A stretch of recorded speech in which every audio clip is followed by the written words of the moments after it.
Are you looking for a podcast where you can hear from real people regarding their real dental drama? If so, then you've come to the right place. Join hosts Bethany Petty and Dr. Reena Kuba as we dive into the solutions we've created and the mistakes we've made while managing dental drama. Let's get started. So today we are going to continue. Last episode, we intended to talk about like 2 or 3 different things. And then we got to gabbing, like how you and I do, and it kind of ran out of time. So I think we both surprised ourselves that the topic last week was about a salary compensation package review. And we had talked about how that's not, the inclination is to go, wait, that's performance based and people are going to ask for a raise or a lot. And so all the benefits of why we separate that out. And we meant to talk about come full circle. Yes. Come full circle and talk about actual performance reviews and how we do those. And then also another, a key one that is not glamorous whatsoever and makes me want to sleep just saying it, but is super important, is the office policy manual. And I had a colleague, because I was asking a question, and we'll dive into it here in a minute, but a couple months ago I was asking him what he does with his PTO days, blah, blah, blah, blah. And he said every year they take a day, I guess in January when it slows down, because again, he's a pedo office. So for us, after school goes back, it's a little bit slow for a little bit. And they take a couple of hours and they'll bring lunch in. And he's like, we go through every page of the policy manual so that everybody's on the same page. And he's like, so there's people that have worked there for 10 years and they've heard the same thing over and over again. He goes, but I want everybody on the same page. And so we've never done that. And I was like, oh, you know what? I can't remember the last time that we did. We review the new stuff every year. So anything we changed, we'll hold a little meeting and we'll say, you know, usually in January, hey, these are the new additions or these are the policy changes. Right. But I can't remember the last time we did where we did go cover to cover through the policy manual. Yeah. Again, I fall asleep just thinking about it. Like that meant I had to go through the whole rest of the manual. It was brutal. But, you know, a lot of the things that are in there are rules or they're really protective in nature, meaning they're meant to protect the business, they're meant to protect the employee, but from not an OSHA standpoint, a compliance standpoint, or whatever the right agency is, like an anti-discrimination policy or things like that, like those types of things that need to be in there. So I'm jumping ahead of myself here. Well, let's do this more systematically, but the policy manual, that's super important. And I think you said, because when you brought up, like, let's talk about that, I'm like, are you crazy? Nobody wants to hear about that. But apparently you have had several clients the last couple of weeks, with it being the new year and trying to settle in now that staff seems to be coming back, not that we've hit the COVID peak or who knows what or why. Maybe the planet is tilting a certain way. But you've had people asking you about a policy manual and what you advise. And so we're going to dive into it. And I would say I think it's interesting that it's popping up more. I've had so many conversations just in this last month, since the new year, that it has come up because nobody thought about the policy manual last year. So it's like we hit, in 2020, we had all COVID hell break loose. Then we kind of were like, let's just ride this wave into 2021. Let's just go with what we've got. And so nobody really revised their manual in 2021. It was like it was the last of everybody's to-do list and it didn't get done. And so I think it's coming out a lot this year because it's like, okay, no, we can't really skip this 2 years in a row. And so it's been coming up quite a bit lately. So that's a good point. I didn't even think about, because you're right. I was not thinking about the policy manual in 2021. Nobody was. I would be very surprised. If you're one of those random people out there that reviewed it last year, way to go. Like, that's amazing. But most people, none of my clients reviewed it last year. It was just not at the top of the list. So, but I do recommend an annual review of it. So outside of COVID craziness, just every year, as we near the end of the year, I think it's important to start reviewing the policies that we have in place. A lot of the things, like you were pointing out, they don't change. So the anti-harassment policy, you're not going to make any changes to that, but it's good to refresh yourself with, okay, what do I do if I have a bully on the team? And do we have the protocol, set in there? Or things like, OSHA compliance. Very little of that is actually going to change. We changed a little bit of it with COVID. We added a few additional things in there, but most of the time that's not going to change. So, reviewing the office policy manual annually sounds like this huge task. Like I'm going to have to sit down and dedicate hours to kind of reading through this. Not really, because a lot of those, kind of legal things in there aren't going to change. I wouldn't want you to change them. Let me make that a little bit more clear. I wouldn't want you to edit those sections, to be perfectly honest, because if you're doing a lot of changes to like the anti-harassment policy, what was a legally sound document, you just may not legally sound because of all of your edits in there. So some of those things, I honestly don't even recommend that you make changes to those without consulting an HR attorney or somebody that's actually legally proficient in those areas. So most of it, I would say probably half the policy, you're just kind of let me refamiliarize myself with that, make sure I understand Honestly, it. now that you say it, you're right, because I was dreading it, going, Yeah. and I want to say my policy manual sat in my bag for 2 weeks before I'd even touch it. And I'm not a procrastinator. And I was like, God, I don't want to look at that thing. But I did pull it out, and you're right. I would even say, you said 50%, I would say even 85% was just stuff like, we have an anti-harassment policy. I guess that's a good thing. Skip. We have we will acknowledge religions, and if somebody wants to take a religious holiday, okay, good, I'm glad we have that in there, just random stuff that's just, like you said, just bread and butter HR stuff. That somewhere along the way somebody, probably you, advised us to put it in there, so we did. But it's the same stuff you would find probably in any business you went to, not just dental.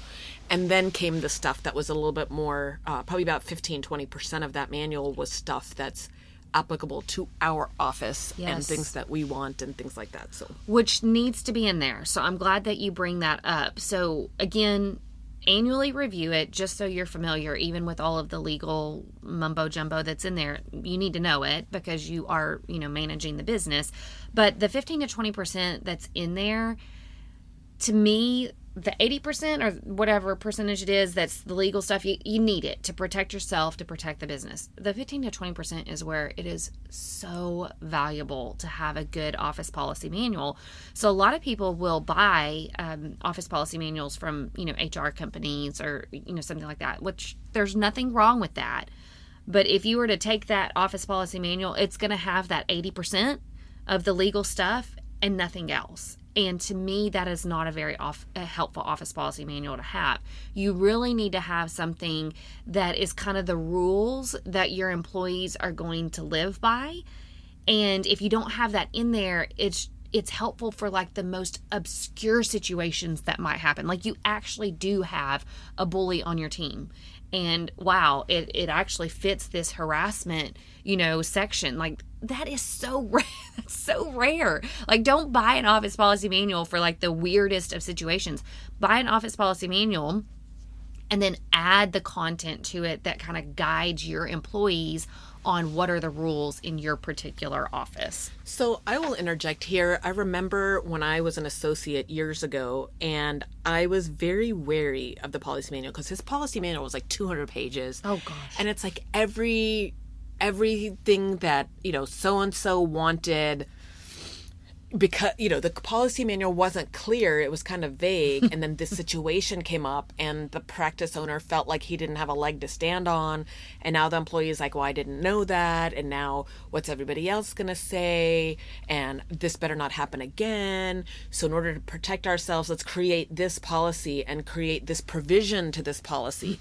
So it was very, specific. And I was like, I don't want to get pigeonholed into a specific to, again, where it may help in these 5 situations, but it's going to screw me in these 3 because I was too specific in the verbiage. Mm-hmm. So that's why another reason my hate for the policy manual, because I'm like, ugh, I feel kind of damned if I do, damned if I don't, with so many things of practice ownership, right? So I think when I first started my own office, it was like 5 pages, like these are our paid holidays and this is this and this is that. Okay, great. I got a policy manual, right? And then we started working with you and you're like, you kind of need to, like any other business, you need to include these things. I'm like, it is so dumb to include an anti-harassment policy. Yeah. Why would I need that? Like, do people think that that's okay? Like, so all of that for me was like, this is common sense. Well, you still need it. And Yeah. so, great. But for the other 20% that we do put in there, it's things that I try to be specific on, yet vague enough. So, for example, our PTO days, that's a big section in there that we just revamped. Yes. But, or paid holidays. Now, we had it in our office for the longest time that it was 6 months, that you had to have been an employee for 6 months before you were eligible for holiday pay, or getting an office key, or how did our uniforms work, or you've got a tattoo across your forehead. Are we okay with that or not? So just random different things like that. I think, we need to update. Yeah. So, and here was the other thing with ours, and you're right, because we skipped last year, when I took the office policy manual off the shelf, and I'm like, dude, a lot of this is way outdated. Like, forget even COVID. Like, we haven't done this in 4 years. Why is this in here? My office manager's reply was, no, I always tell the front desk, we have updated this section. Please print it and put it in the policy manual. So they must not be doing that.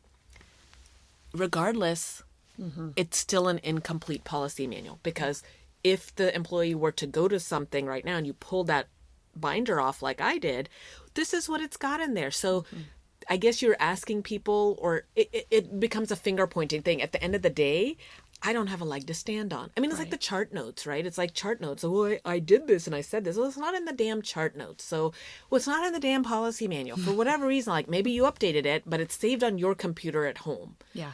So who would have known that? So it was a really eye-opening to me, where I was like, this policy manual sucks. It's so outdated. So even just that awareness of, from her mind, she is updating policies, but it's not getting into the manual. Exactly. So, like, physically getting into the manual. So now when this employee's like, well, I didn't know this. Yeah, you did. We reviewed it on this day. Well, so you say, well, it's not in the manual. Exactly. So, and I've also used the manual to hide behind a lot of things, where somebody's like, well, don't I blah, blah, blah, blah. I'm not sure. Hey, can somebody grab me the policy manual so I can look at it? So it like gives weight to, some policy manual god put this together, and it puts the weight off of me. Yes. So whether they're going to blame you or the HR lawyer that I don't have, that maybe they think I have, or maybe I do have one and I don't know I don't know. Right. But it's like, somebody made this policy manual, and that is our guidelines for this office. And so, you wanted a 10th day off? Well, you can, but according to the policy manual, it says XYZ. That's right. Or, hey, aren't you supposed to buy me new scrubs? These scrub bottoms are torn. Why don't you buy your own damn scrubs, right? Like, that's what I want to say. Let me check the policy manual on that, and I'll get back to you. Yes. Yes. You're pointing to one of the best benefits of the office policy manual, which is it gives you a backbone when you need one. It's like, you don't want to have to say, no, I really don't provide scrubs.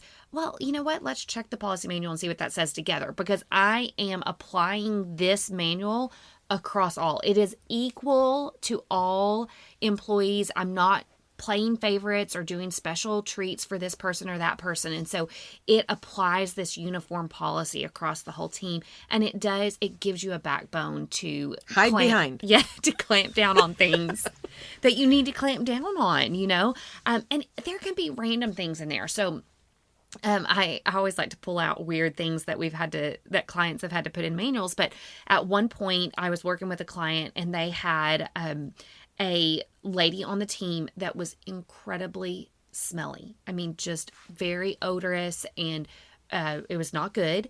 And they're like, how do I deal with this, right? How do you have that conversation? Especially because in the dental field, we are working in close proximity to patients' heads and noses. And so it's one of those things where it's like, what do we do with this situation? And so we revised the office policy manual. And one of the things that we put under like the appearance and, was simply, smells are very important to patients. We work in close proximity with patients, faces and noses and all of that. So we do require, that people come to work smelling good. And if necessary, deodorant should be applied. And so it was one of those weird little things that you're not going to find in hardly anybody's office policy manual, but they needed something, to your point, to be able to just point to go, hey, look, our office policy talks about how smells are kind of important, and we had to few patients, comment on the smell in our office. So I just wanted to review this with you or with the team or however we want to review it. But something as weird as that, you're like, how do I deal with this? Slap it in the manual, and it's something that you can refer back to that removes the awkwardness of some of those conversations. My bile is rising because I don't know how you make that. Like, how do you? I could just see that person going, "Yeah, nobody should smell in the office." Like, how do you say you're it? You're the one. Thankfully, she got it. It did work, and it's a relief. I'm sweating here. Cheeks are a blush right now. You want me to grab it? It's getting hot. Whew. I got some deodorant right here. Here you go. My manual for this closet says. You did not prep me that this is what we're going to be talking about, because I was like, I should have just brought the manual, but I have my email version that I just pulled up. So it starts with the Americans with Disabilities Act. Well, that wouldn't have occurred to me to put in my policy manual. I would have been like, whatever, man. But it's in there, anti-harassment policy, harassment grievance procedures, health and safety, blah, blah, blah, blah. So like one thing that I do have that I am very big about is the whole facility and equipment. Again, I think of the Office episode where do you steal time and do you steal, Post-its and whatnot. And I am so particular, again, for as giving as I can be and lax as I can be. But if I knew that somebody took home a thing of Post-its, I'd fire them on the spot, because to me it's a trust thing. Yeah. So I make that very clear in the policy manual that toothbrushes. Yes, we've got the newest, latest, greatest toothbrushes that Crest just rolled out. Those are not for your children at home. So just that we highlight that. We have a section on grooming and appearances. And honestly, we had one about tattoos being hidden. And I was like, but I never enforced that. In fact, I don't care. You can have that tattoo on your forehead. It's not going to bother me as your employer. I know a lot of employers aren't okay with that, as long as it's not an offensive word or symbol. So I took that out of my manual because I didn't even realize we had that. We also took out, there was, only natural hair colors permitted was originally in your manual. And when we were reviewing it, you said, I don't care. And you took that out because it was another one of those things that you weren't enforcing. So that's a really good thing to change. If it's something that you don't really care about and you don't necessarily want to enforce, take it out. There's no reason it should be in there. Uniform appearance is another one that's in there pretty regularly. I do think that's an important one because you'd be surprised how many times that comes up in management type things like, oh, Sally's always coming in and she's got bleach spots on her scrubs, or she's coming in and they're super wrinkly, or there's dog hair all over it or something like that. And so, something as simple as, uniforms should be in neat appearance. And by that, we mean and some specific things. This is our definition of that. Yeah. No, that's a great point. We also have in ours, our social media policy. Yeah. And that's a big one in our office. We've used that. We've used that in correcting some employees. And again, we were able to refer back to, this is not something we're bringing up to you because it's you. It's something that's in our office policy manual, so we have to bring it to your attention. We have in ours too about how the employee's license renewal policy, your CPR BLS, like that's on you. You will not be reminded by the office. We're all big girls and boys. Like you need to keep up with your own license, and that you will be, not terminated is not the right word. You'll be. It's on probation. Right. It's like a unpaid leave. Yeah, and so for the employees that are like, well, no, you are told in the policy manual, if you do not have your license valid tomorrow and that yours expired today, that's on you. You will be sent home. Do not make it that we're discriminating against you. This would be anybody in the office. Well, that's not fair. The front desk doesn't have a license. It's not my problem, but you are an employee that does. Yeah. So per our policy manual, we just go back to that. Yes. The, benefits like the paid holiday time, personal time off, PTO or vacation time, that should very clearly be in your office policy manual. And it needs to be very clear who is able to earn that benefit. Is that only for your full-time employees?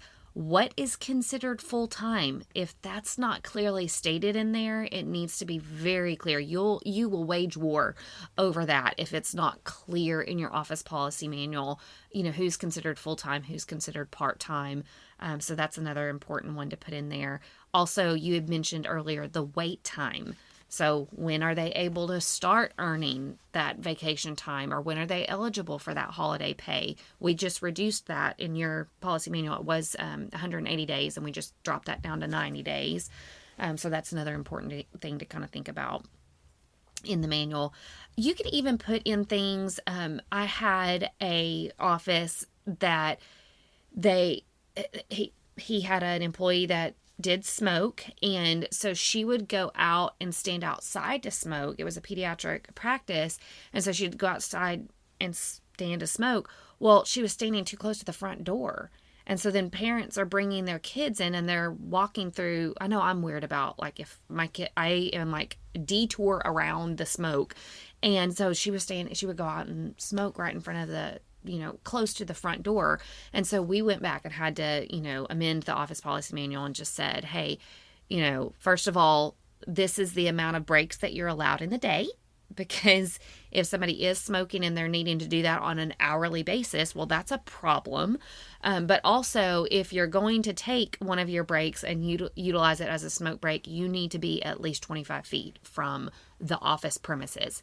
And that means, she's across the parking lot or she's far away. And so, just anything random that has come up from a management standpoint really can go in that office policy manual. Even if it seems weird and very specific, you never know when it's going to be helpful to some future employee that you have. Right, because then it's a discrimination thing that you're dealing with. Yeah, exactly. So I would definitely recommend an annual review of it. Not only just like you did. You sat and read through it. You made changes, highlighted it. I highlighted things as well that I felt like needed to change. There was one thing in there that I'm like, do we actually even do this? It was like an employee complaint box or something like that. And so like I had highlighted it, like I've never seen this box or this envelope that apparently you or your office manager or team leaders are checking. Well, nobody was checking it. I didn't even know it was there. And they're like, that envelope that's below I was like, I have never looked at that. I still don't know. I'm glad you said that, because when I'm in the office this week, I better check it. Check that envelope, that complaint envelope. So that was one of those things in there that we actually talked about. It's like, is it something that we want to leave in the manual? Are we going to start checking it? And you're like, no, leave it there. I'm going to start checking it. Okay, great. That was a great takeaway from that. Because it was something about an open door policy and something. I don't know. Yeah. But yeah. And so, again, it doesn't mean that we're necessarily editing every time, but we're just familiarizing ourselves again on an annual basis. I mean, once a year is, in all honesty, kind of a long time to... again, 80% of it's going to stay the same, but the 20% we really need to be pretty familiar with. And the 80% we need to be familiar with, because what I don't want is an employee pulling in the manual and going, hey, in your own policy manual, you have this. Exactly. And now I'm tied to that. Mm-hmm. And I don't think our policy manuals there. Who knows what situations come up and what and where, but the goal is that you should have something that protects you from, I guess in my mind, that protects me from getting a discrimination, either vibe to it or an actual Texas Workforce Commission complaint brought against me for something. Exactly. I will, now that you mentioned Texas Workforce Commission, so one of the things that I want to point out that I love about office policy manuals, Texas is slightly different. So for listeners that are not in Texas, you'll have to determine whether your state is an at-will state or not. Texas is an at-will employment state, which means that we can fire somebody for any reason. I always use the example, like if somebody shows up and smiles the wrong way, you can fire them. It is an at-will state. There's no certain procedures that you have to go through to terminate somebody's position.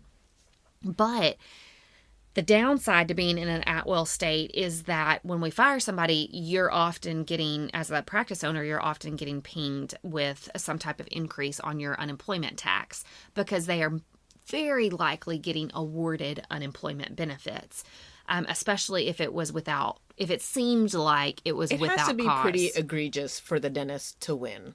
So basically it has to be the employee showed up with a gun and threatened somebody. Although in Texas we can open, let's not get into that. I want to backpedal on that one. So they could come and like curse out somebody or threaten to punch somebody or something like that. So then they may side with the dentist, but otherwise the assumption is they're not going to side with you. At least that's my assumption. So this is where I've actually seen the office policy manual win some TWC cases. Like, you would be surprised that the employee had made these multiple mistakes and it went against the code of conduct in this office policy manual that was very clear. And so when the practice owner sent these documentations to Texas Workforce Commission along with the signed, which we'll talk about that here in a minute, the employee signed and dated, I have read and reviewed the office policy manual. The acknowledgement of reviewing. The acknowledgement of reviewing it, that TWC actually overturned. I've seen it in several cases where TWC overturned the ruling and actually removed the unemployment benefits from this person. Well, I'm going to fall over out of this chair. Like, I did not think TWC was ever on our side. Yep. I've seen it on several occasions. So it can even go to that level where it protects, like, the employee is on a path of being out of the office, and lo and behold, we've got this policy manual which we had reviewed, like, hey, you're breaking this code of conduct, look here in this office policy manual, you remember. And then the employee continued on that same path and ended up being fired, got awarded unemployment benefits, which as a practice owner, you're like, grr, like, she gets to be on unemployment when it felt like she was self-sabotaging to maybe get fired, and now she's going to get paid for being off work. And the practice owner won in those situations. So I think it's important for the owner to review the manual on an annual basis, to have the team review it on an annual basis, and to have the team sign that they reviewed it on each annual basis. So I think those are kind of the three important takeaways here. We are actually going to go through, it's coming up in a couple weeks in your office, and we're going to try to make it fun. I know you and I talked about like candy and having certain people like read certain sections that we felt like would be helpful for them to know, or so we're going to try to make it fun. The fact that I think, every time we've had an update or things like that, it's usually the office manager. And honestly, they probably all just look at her going, womp, womp, womp. Here's our HR Toby. Toby's in the office, right? Like, here she is with all her rules, party pooper here. So they're probably semi-listening. And to be fair to her, it's all boring stuff. But I think we kind of talked and decided, like, there are reasons we've created some of these things. And it's, I think the inclination is to always go, oh, mom has rules just to be mean to me. And it's like, no, these are rules to protect everybody. Yes. And it's not fair when X, Y, Z. So we have this rule in place for this reason. So I think that's where we kind of realized that, yeah, I probably need to be there and be the one to justify, not even justify, like I shouldn't have to justify anything in my own office, but that I can at least come and say, well, this was the thought process behind this policy. Yeah. Exactly. So if you have a problem with it, you come find me. Mm-hmm. Because I think a lot of times they just, they want to think that the office manager's the bad guy. Yeah. No, that would be me. And I hide behind this policy and I hide behind her. But you want to come find me. Yeah. Because I think they know that I'm pretty fair and that I don't just arbitrarily do things. There is a rhyme and reason exactly behind this. And so if you want to talk more about it. Yeah. Find you. Yeah. Mm-hmm. Again, I feel like when it's an open conversation, that is better, Also, it's important to give new employees this office policy manual. So, which they do, like that's part of their, onboarding the first day or two. And I want to say they even get the PDF version before they actually, their start date, maybe not, I don't know. But that is one of the couple of things, they review the HIPAA, OSHA, and whatever other boring stuff they've got to do that the HR person makes them do. But going through the office policy is one of them, which, again, it's very different when they're the ones just kind of paper going through it. How many are actually reading it, not reading it? In a way that works to our advantage. Absolutely. That it's like, well, it was in there. You didn't read it. That's your problem. Yeah. But in a lot of ways, too, it could shoot us in the foot as well. In other cases where it's like, why didn't you read this? Or why didn't you know this? Exactly. And I think it's important because if they disagree with anything in that policy manual, or if there's something in there where they're like, I'm not going to be able to really uphold that, it's better for them to know sooner in the process than for everybody to know sooner and move along. Yeah. So, and I can honestly say we've never lost an employee or a potential employee that we're trying to hire because of the office policy manual. To me, it's just better to set the expectations out front that this is how we conduct business so that there's no, we got you, we got you in here and now we're showing you this manual. Well, and I think, again, being a practitioner that I am pretty particular about following the rules and that notes matter and that, like all of those things.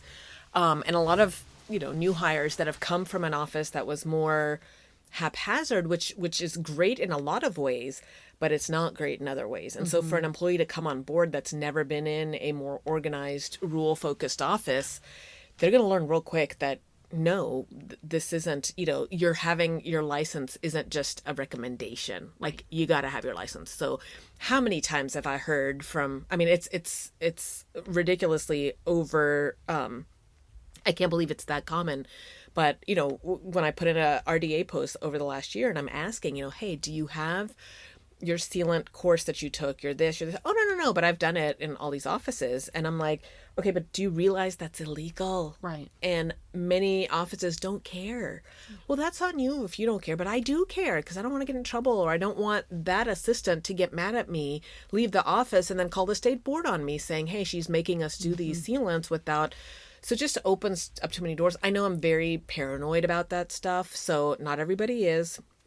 To each his own. I'm not judging or anything, but I'm just saying for my side, when you've got somebody who comes in and they're going, oh God, like I've had several, maybe that's why I can't get an RDA to call me back because they're going, wait, what? I'm going to have to take a course for something that I already know how to do. Oh, this lady sounds cuckoo cuckoo. She's, you know what I mean? Good. You've weeded yourself out because in my office, I am going to make you follow certain rules and protocols and you are going to need your BLS up to date. Like you're lying on your license application. You're playing stupid odds that I wouldn't want to. And yeah, you're right. You might go your whole career never getting that audit, but it makes me very uncomfortable. Yeah, it's not a risk you're willing to take. Right. And it's better for that to kind of part ways before that person comes on board. And then it's kind of towing the line on those rules. And you're more of a, I'm sticking to the rules type person. So that's going to clash at some point. Might as well know it from the beginning rather than having wait. a policy manual that you are hit with the first day or two coming in, you're like, oh, wow, they do have procedures in place. And so the employees that stick around that are like, oh God, thank goodness there's organization here and it seems like I'm going to be protected here. Great. And then you've got the other ones that are like, these people are crazy. I've never had to sign documents. I've never had to go through this. Like, what is this? So it's just kind of that culture of who are you? Yeah. And are we going to mesh well or not mesh well? There's no right or wrong, but it could just be not the right fit. Exactly. Yeah, I think that's good points. Okay, so let's spend a few minutes talking about performance reviews. So last episode, we talked about compensation or salary reviews, which we view as very different than performance reviews. One of the things that I recommend for my clients is we've got to have regular touch base meetings about an employee's performance. And we have, for whatever reason, the idea of performance reviews has been very scary to a lot of clients. Like, oh no, what do I do? How do I do it? What should be discussed and talked about? And honestly, the idea of doing it annually is sometimes overwhelming to people because it feels like this insurmountable task. First of all, it has to be done at least once a year. I mean, it just, in my mind, people need feedback on their performance and how they're doing. They need to know, am I satisfying their demands? Am I improving like they want me to improve? I can't tell you how many times I have sat down with employees and one of the first things they talk about is, I just wish that I could get some feedback, some constructive, whether it's good, bad, ugly. I want feedback to know how I'm doing. And so I feel like this is one of those important things that we've got to give our employees feedback. At least once a year, I would recommend multiple little types of reviews several times throughout the year, to be perfectly honest. I love when it's more of like a quarterly feedback session. So I feel like we've done this well in your practice where it's not this big, one big review where we kind of dive into everything for the year.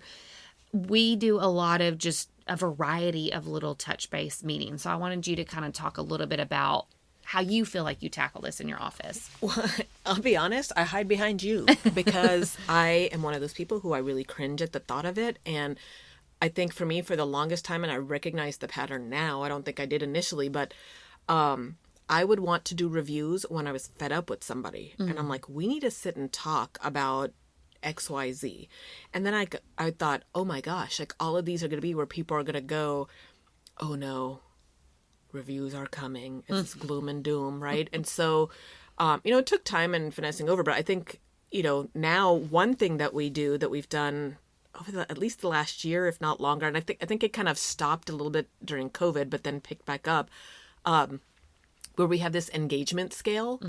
And in a way, it's kind of useless. Like it's literally a quarter sheet of paper and it has a 1 through 10 and a description, and we have everybody fill it out. Well, the problem, I can definitely see, like, what do your peers say about you?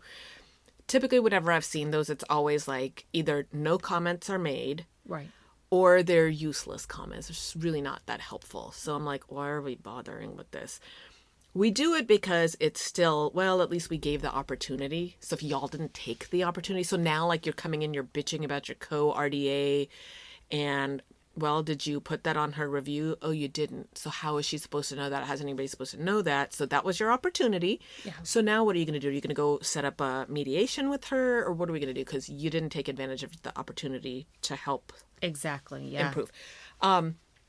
And then we take those engagement scales and when the next time you're in the office, because you come in the office a couple of times a month. And so the next time you're there, whichever employee, I think we have it like, we already spread it out where it was like one employee a week.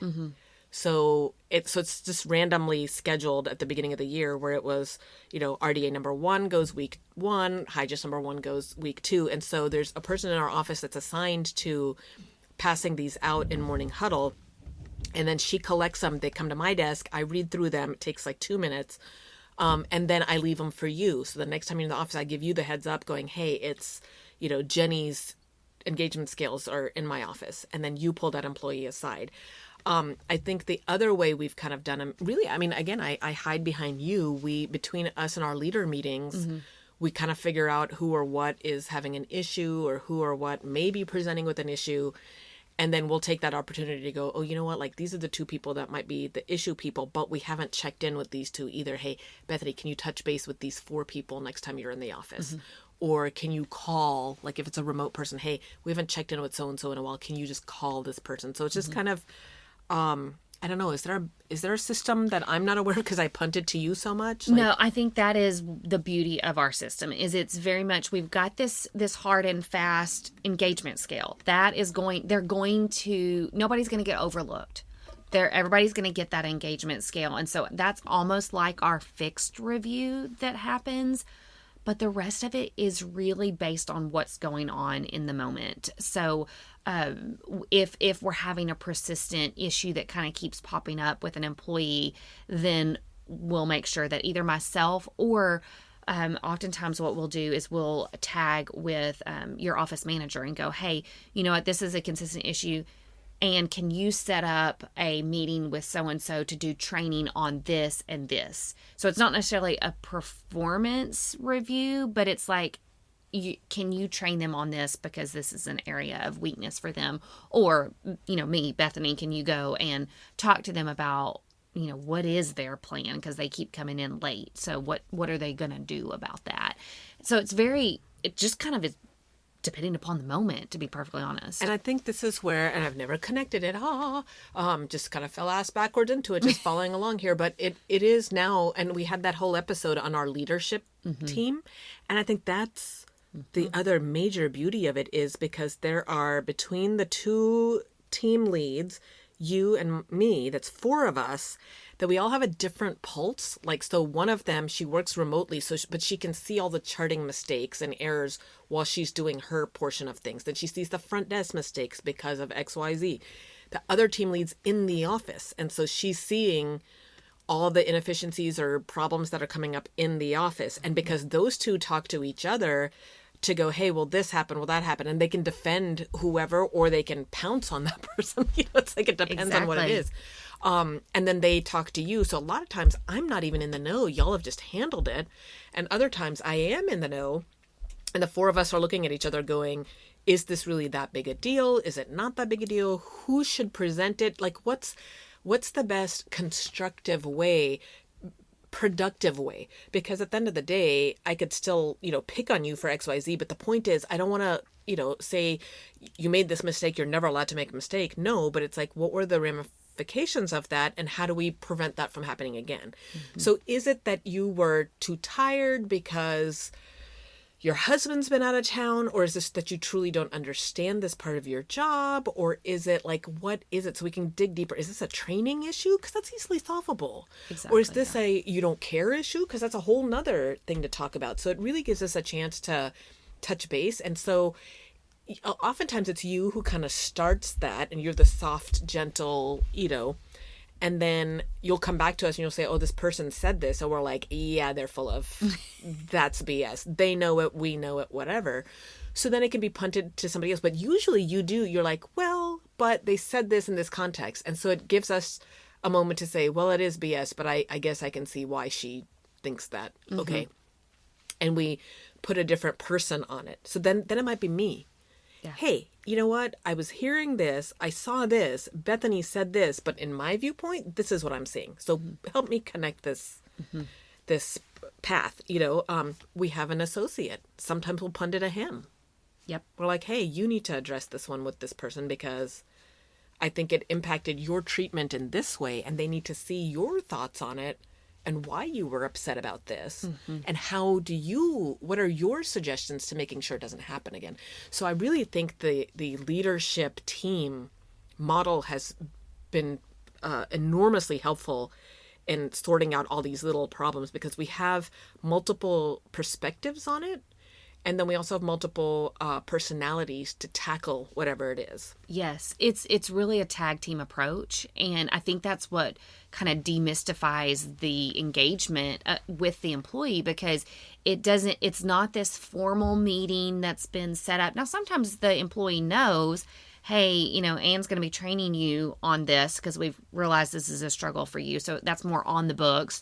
The engagement scale meetings are definitely, they know it's coming because they know that the scale, was recently completed on them. But the bulk of it is really just as things pop up, we have conversations, and we do have more of a tag team approach where I may, start a conversation and realize I don't think that went as well as it needed to go. Hey, Dr. Kuba, will you step in on this? Or, hey, Anne, can you follow up and help, with whatever, or vice versa. So I feel like we're all kind of tackling it from multiple angles. And I think if we were to ask the employees on your team, like, when was your last performance review? I don't think they'd be able to identify, oh, those were all performance conversations. They're getting the feedback that they need, and I think they're satisfied with that. That not only are they getting the feedback, but they've got opportunities to engage. I mean, anytime I'm in your office, if I can't tell you how many times that somebody's like, hey, can I talk to you before you leave?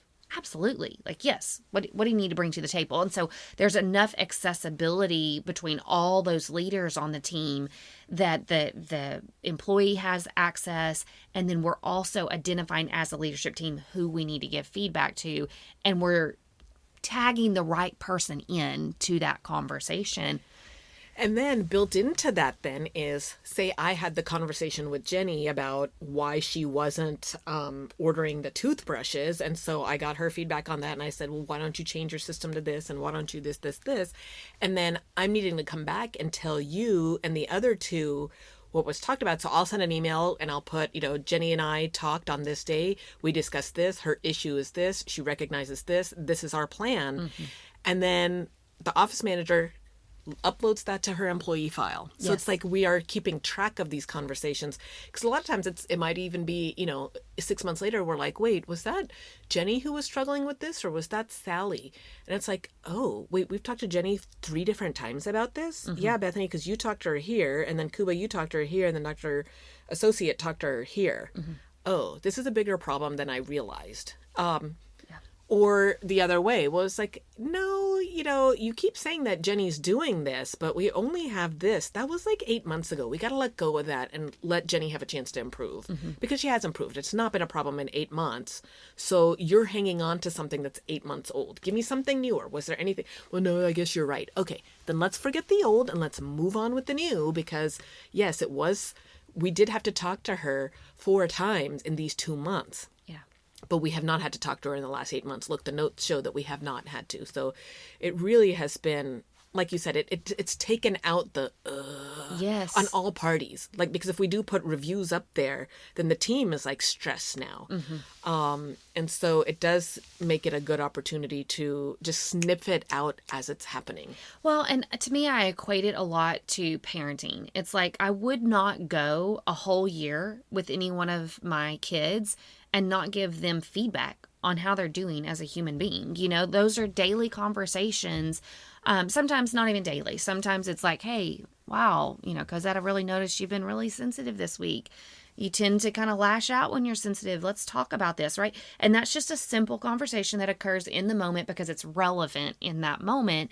And then we may, talk about different things with various kids. And so it's the same way with employees. It's like that employee needs that feedback to know how to perform their role in your practice. They're not seeing weaknesses that you're seeing or strengths. So it's both. It's not just for the bad, it's also for the good. And they need to hear that kind of constant feedback. I like the little moments of feedback that can kind of occur throughout the year rather than not that one. I want to make sure that I'm saying this.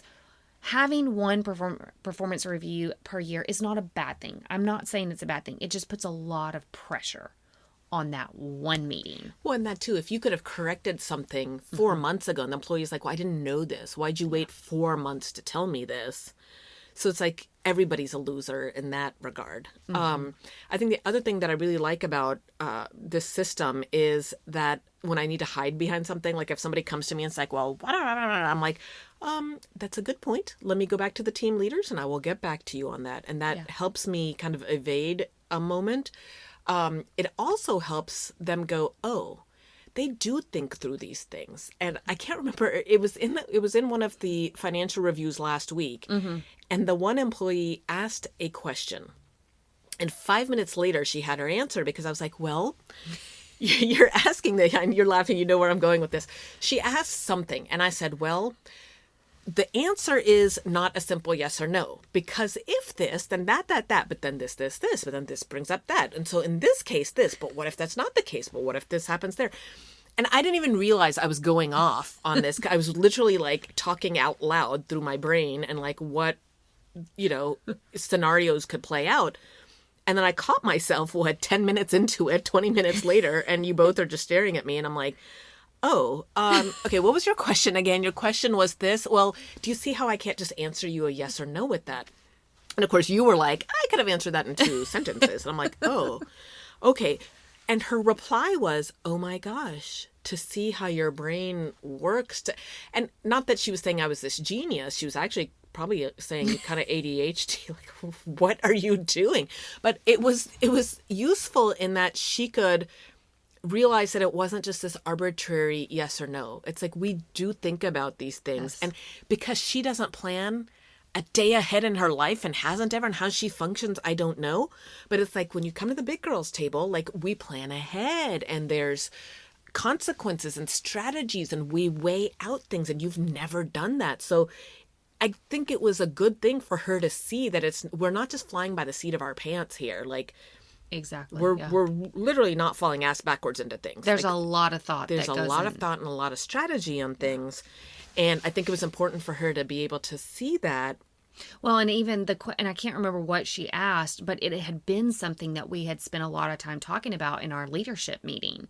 And so after you kind of did your monologue that we were laughing about, I actually said, this is our conversation. This is the conversation that we've been having in response to, what you were asking. And so I feel like it was helpful for this employee to see, like, this is the dialogue that occurs around every single decision that we make in the practice. And so I think for that employee to see it and then to be able to take that and go, okay, the next conversation I have with them, whenever that pops up, there's a lot of thought that has gone into that. This isn't just like a random little, let me have a quick conversation with you.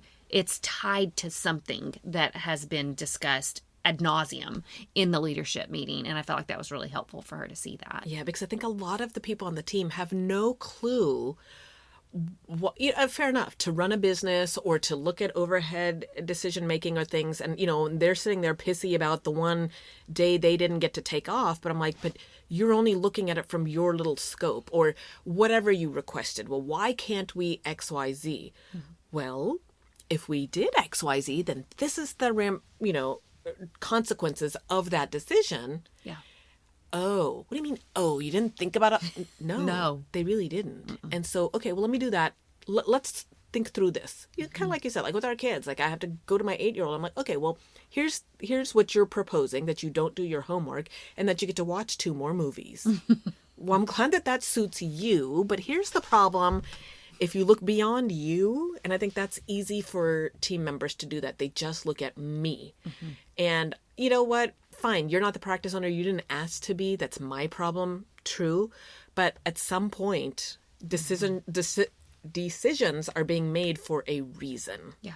And if that's all you take away with it, that I think would be quite helpful for all parties involved. It's worth it. And again, I think having all of those little conversations throughout the year, it does allow the employee insight into understanding the bigger picture. Maybe not at the level we want them to understand, but they're more connected to the practice owner, to the leadership, team that's in place when they've got more conversation. The more conversations there are, the more connected they're going to be.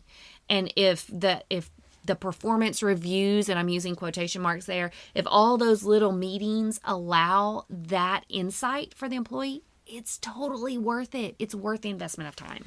And if nothing else, we've talked about it in one of the podcasts about employees. Like when I put out a post for hiring, the number one thing that's come up over the last 2 to 3 years has been, I want to feel valued. I want my input, to be recognized. I don't want to just be another number in this office. And all of these little conversations, and them getting to see the thought process, like you said, makes them feel connected to this practice. And they're getting that vibe and that sense of, I'm connected. Yeah. I'm a part of this. They think about me when they make these decisions. Mm-hmm. Mm-hmm. Yeah. So yeah, we talked a lot about a lot of details in this, podcast, but I feel like it's hopefully super helpful because from an office policy manual, that's kind of the backbone, but then kind of demystifying the performance reviews, just take the pressure out of it. Just make a mental note to yourself to have a lot of little conversations. This is where we go back to, and again, go back and listen to the team lead. I think it's developing your star leaders or something like that. That's that team leadership approach where it's not just all falling on the practice owner to deliver some of this feedback, but kind of diversify that feedback throughout the year and lots of little touch-based meetings throughout, and document all of those along the way. So awesome. Thanks for chatting with me about it. Thanks for joining the conversation today. We hope that you are comforted in knowing that you are not alone, but we also hope that you're walking away with some really great tips and tricks to try in your practice.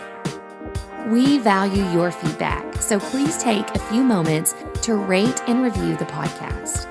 Finally, we want to make sure that we're covering the topics that matter to you. So track us down on Facebook, Instagram, and Twitter, and let us know what topics you want us to cover.